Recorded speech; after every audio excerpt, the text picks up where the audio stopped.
I thought I was saving them. Turns out, I was the one who needed saving. When I met Sarah at that church charity event, she looked like a woman drowning in slow motion.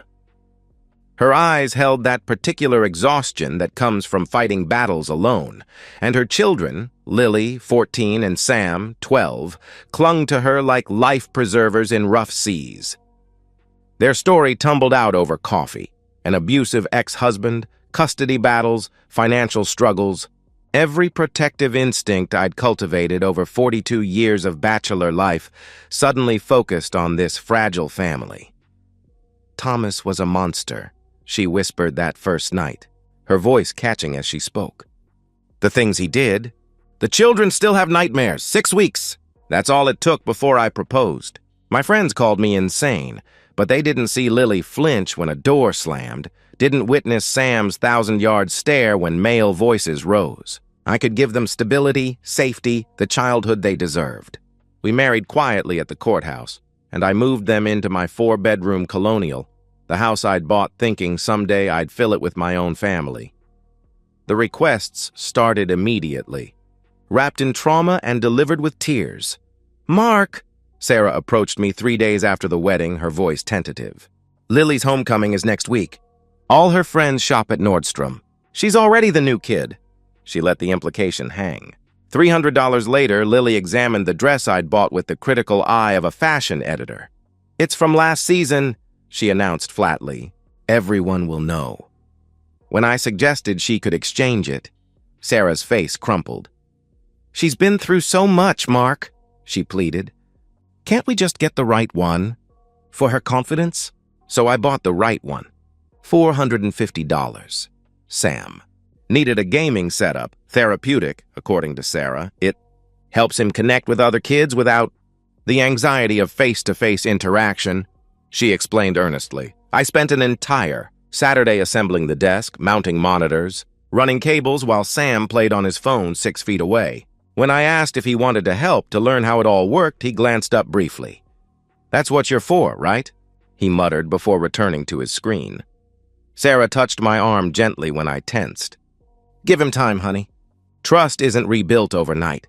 Every no triggered a production. Lily would lock herself in her room, sobbing loud enough for me to hear through the walls. Sam would go silent for days, moving through the house like a ghost, ensuring I felt the weight of his disappointment. And Sarah, my wife, would look at me with those exhausted eyes, the same ones that had drawn me in, and remind me what they'd endured. "You don't understand trauma, Mark," became her constant refrain. "You grew up in a stable home. They need to feel safe and loved right now, not disciplined." I started working Saturdays to cover the mounting expenses. Private therapy sessions, specialized tutoring, confidence-building activities that somehow always required new equipment or fees. My construction foreman position paid well, but not well enough for 3 people who spent like they had hedge fund trust funds. "You're not my real dad," Lily would declare, wielding those words like a scalpel whenever I suggested limits. "You can't tell me what to do." "Then maybe your real dad should be paying for this," I'd said once, exhausted after a 12-hour shift. The house went silent. Sarah didn't speak to me for 3 days, and when she finally did, it was to explain how emotionally violent my words had been. Sam perfected a different approach. He'd call me Mark Dad when he wanted something, testing the title like a key in a lock. "Mark Dad? There's this baseball camp all my friends are going to," he'd start. His voice suddenly warm. Once he got what he wanted, I'd go back to being just Mark, or more often, nothing at all. I kept a mental tally of the appreciation I never received. The birthday dinner I cooked while they ordered pizza instead. The vacation I planned that they spent complaining about the hotel. The Christmas morning where they opened thousands of dollars in gifts with the enthusiasm of DMV employees processing paperwork.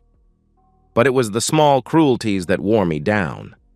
Finding my tools scattered in the rain after Sam borrowed them, Lily using my grandmother's quilt to protect her floor while painting her nails, Sarah forgetting our anniversary but remembering her ex's birthday with a sadness that filled the house.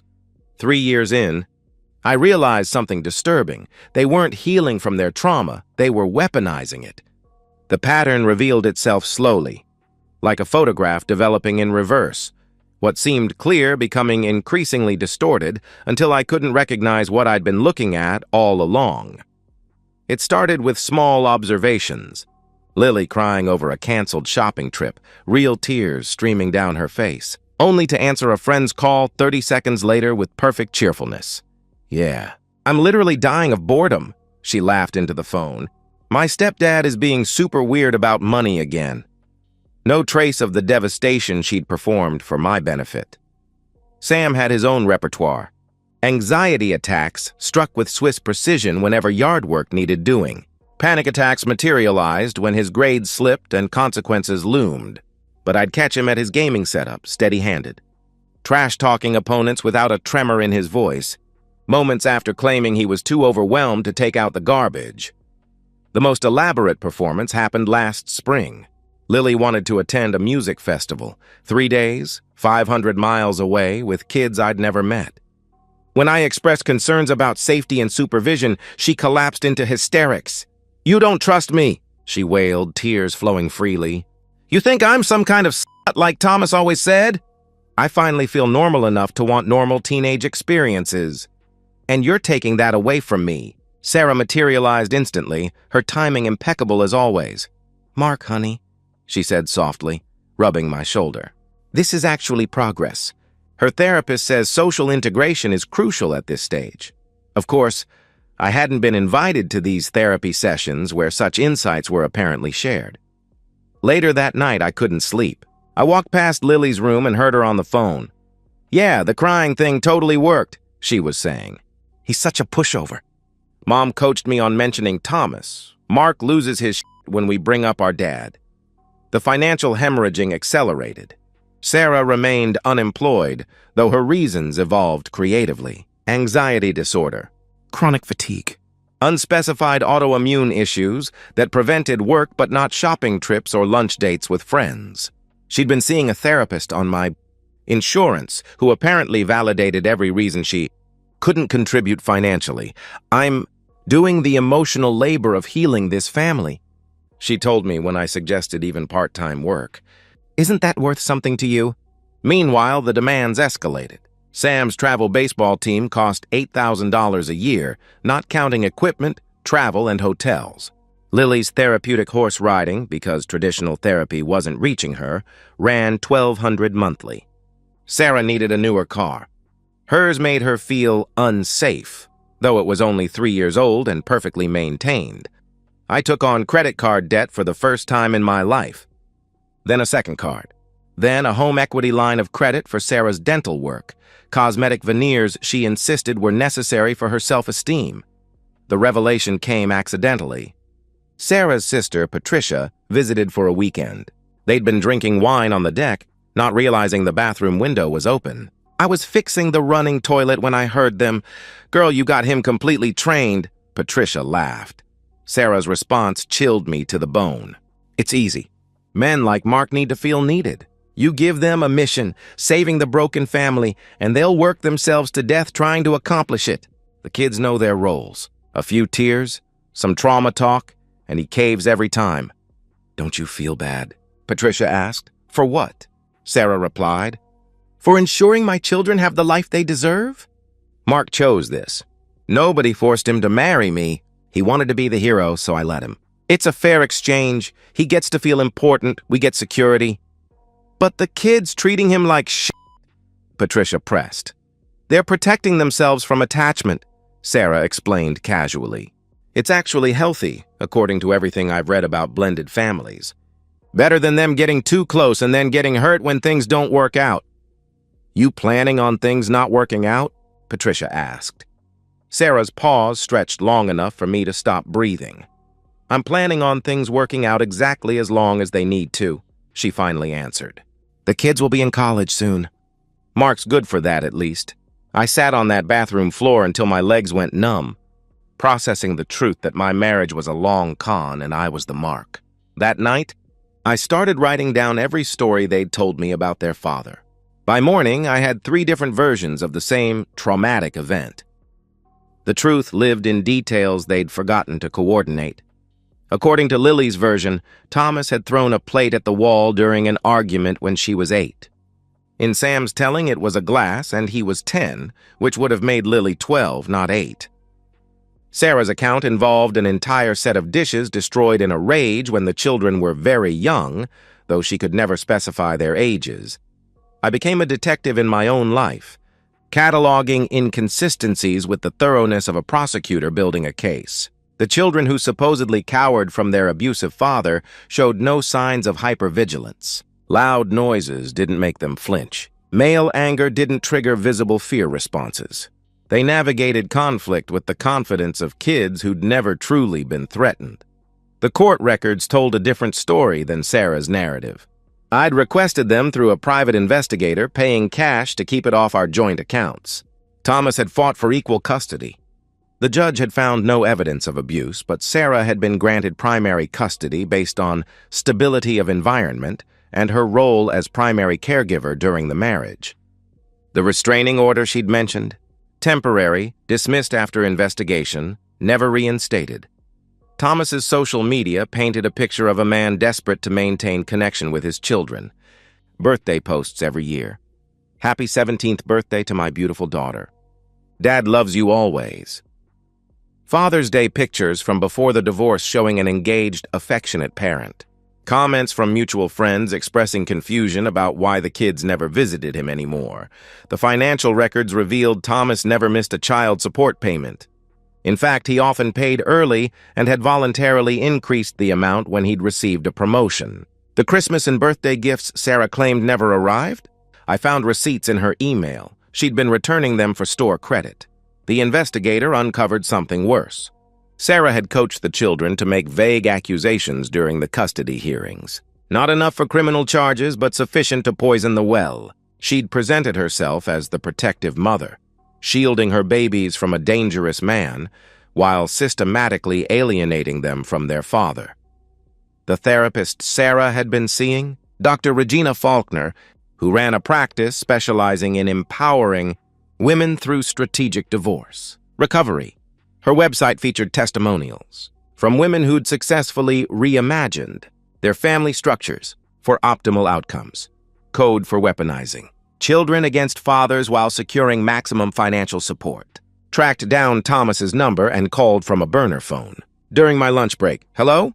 came his tired but kind voice. "Thomas? This is Mark Stevens. I'm Sarah's new husband," he interrupted. No anger, just resignation.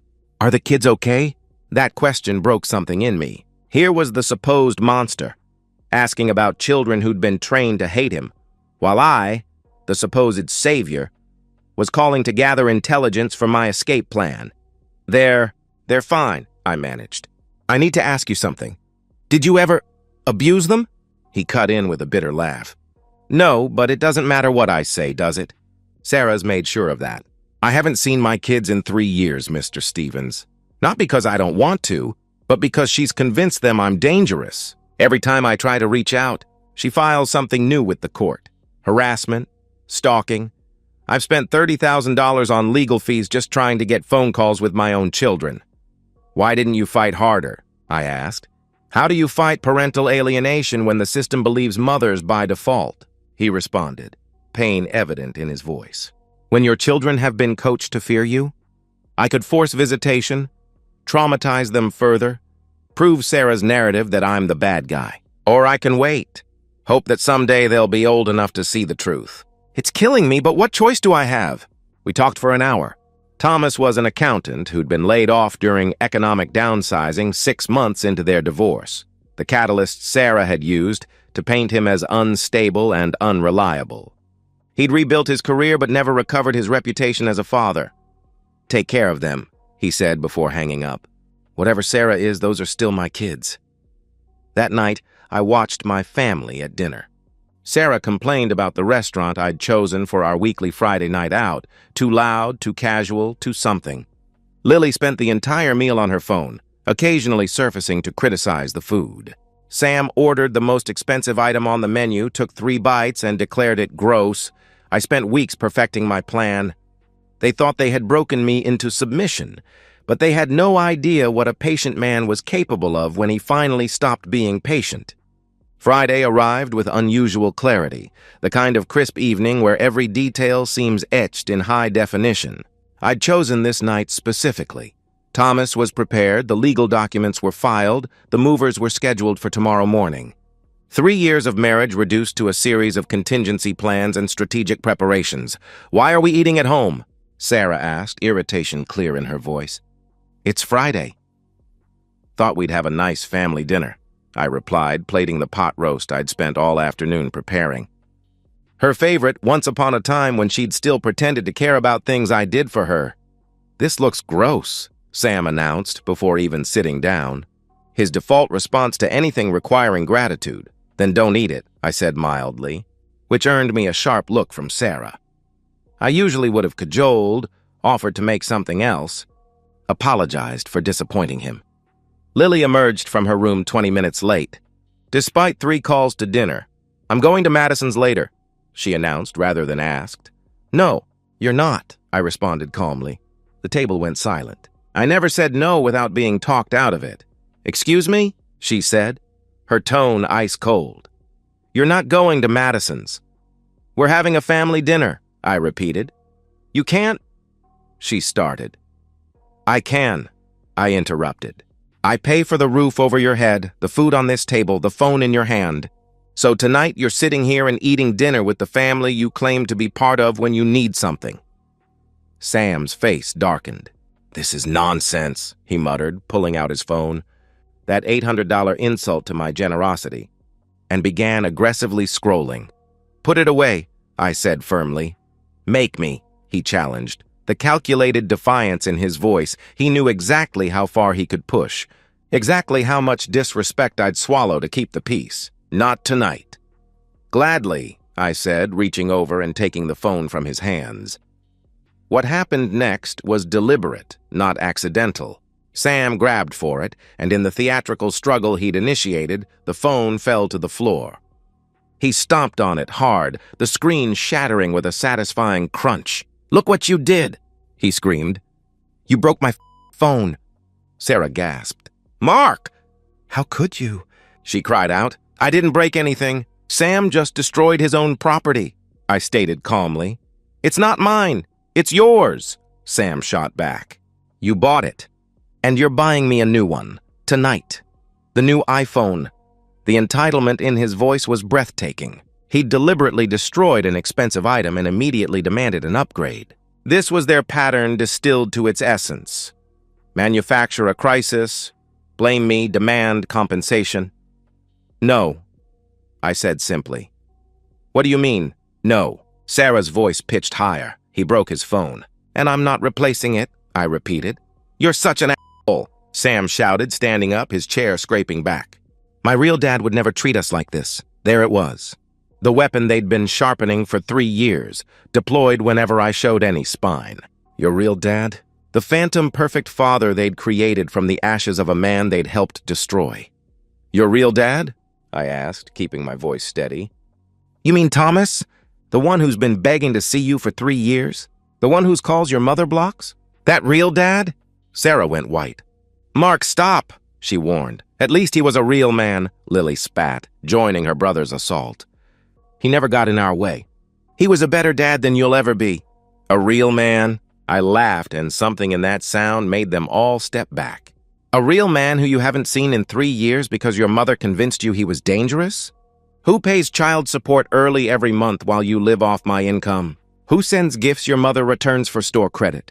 "You're lying!" Sam shouted desperately. "Am I?" I turned to Sarah.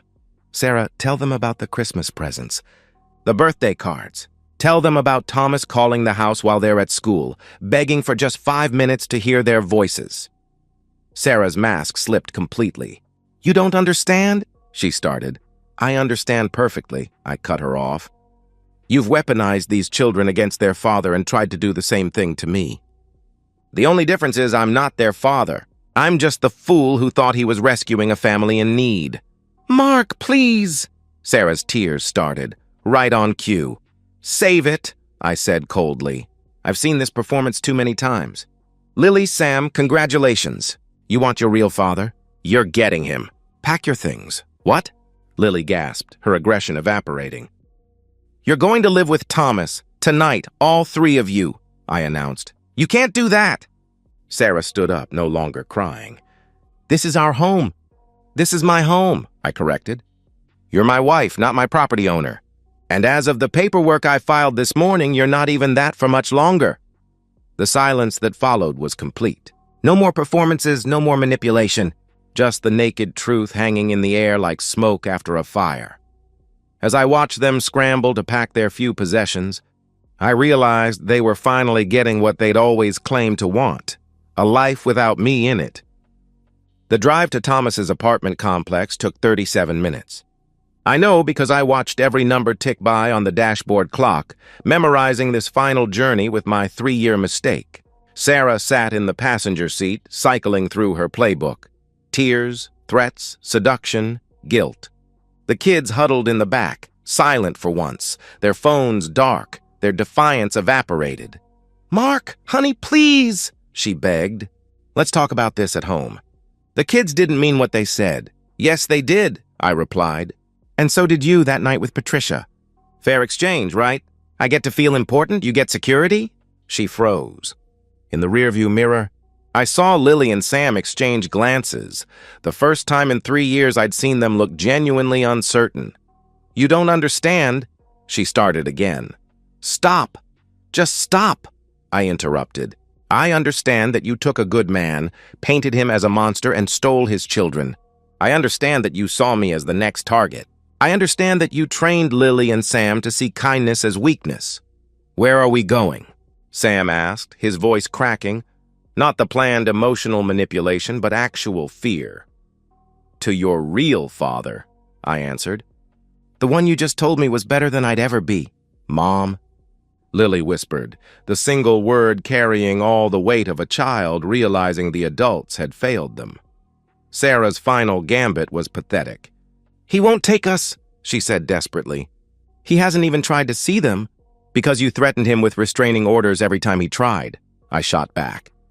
"But guess what? He's expecting you. I called him 3 hours ago. Thomas lived in a 2-bedroom apartment in a decent neighborhood. Clean, safe, but a far cry from my 4-bedroom colonial. His Toyota Camry sat in the assigned spot, 6 years old, well-maintained. The man who answered the door looked older than his 38 years, tired, but somehow dignified. Lily? Sam? His voice broke on their names. The children stood frozen, confronting the reality that their monster was just a broken man who loved them. No rage, no violence, just tears streaming down his face as he looked at children he hadn't seen in 3 years. "I'll help with the bags," Thomas said to me. Man to man, no animosity in his voice.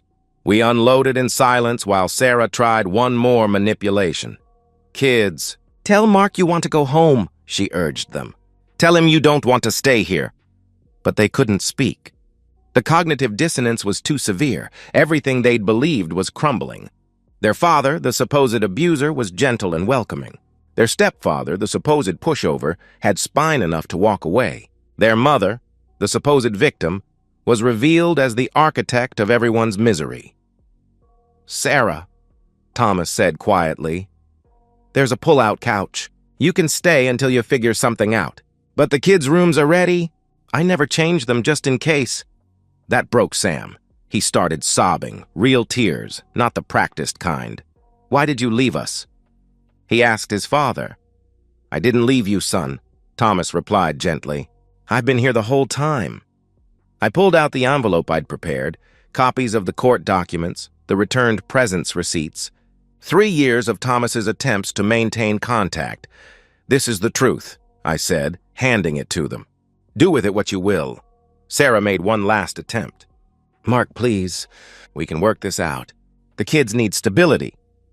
"The kids need honesty," I countered. "They need their father. They need to learn that actions have consequences." I turned to Lily and Sam. "You wanted me gone from your lives. Congratulations. You got your wish." But what about college?" Lily asked, her priorities unchanged even in crisis. "That's between you and your parents now," I replied. "Your actual parents. This is abandonment," Sarah shrieked. "I'll sue. My attorney's card is in that envelope," I said, cutting her off. He'll explain why you have no case. I never adopted them. I have no legal obligation to continue supporting children who aren't mine, especially after documented emotional abuse and financial exploitation. I looked at Thomas. I'm sorry, I said sincerely, for believing the lies. For being part of this? He nodded. Take care of yourself, Mark, he replied.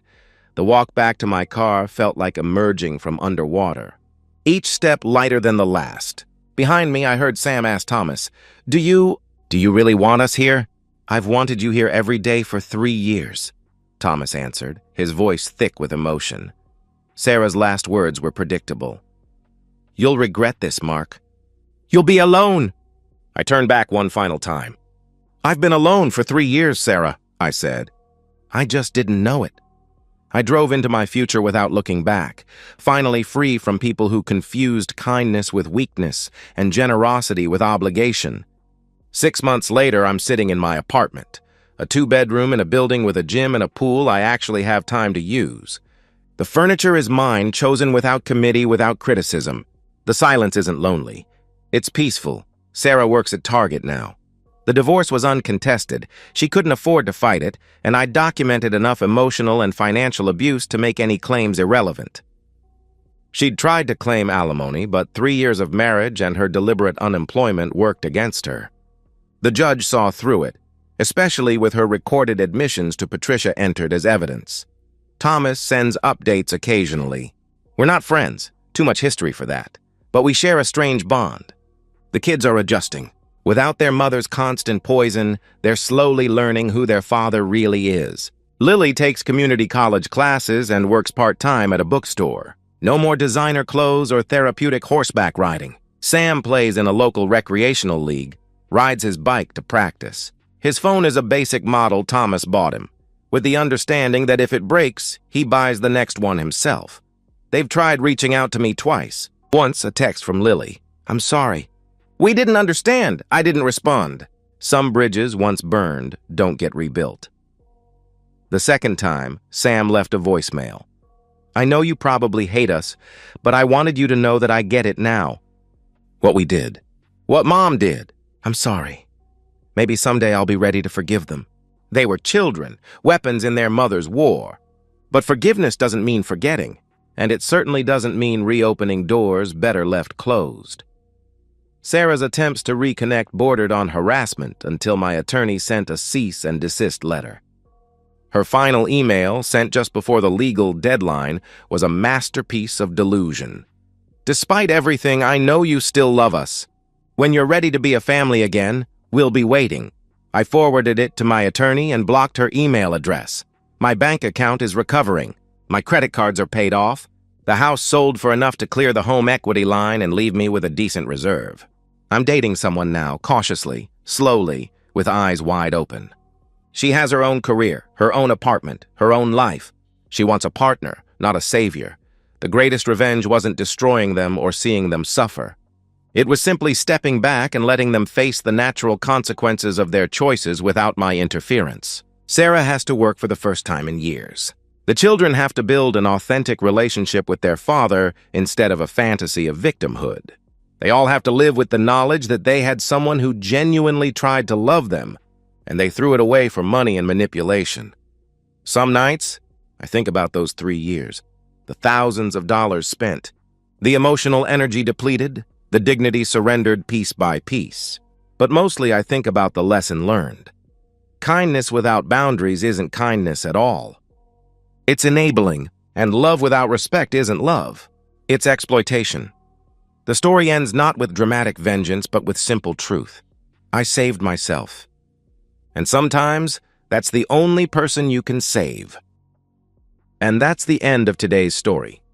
If you enjoyed it, please give this video a thumbs up and drop a comment below. Your support helps the algorithm push my content further. If you're new to the channel, don't forget to hit that subscribe button. It really helps me keep creating more stories for you. Thanks for watching, and I'll see you in the next one.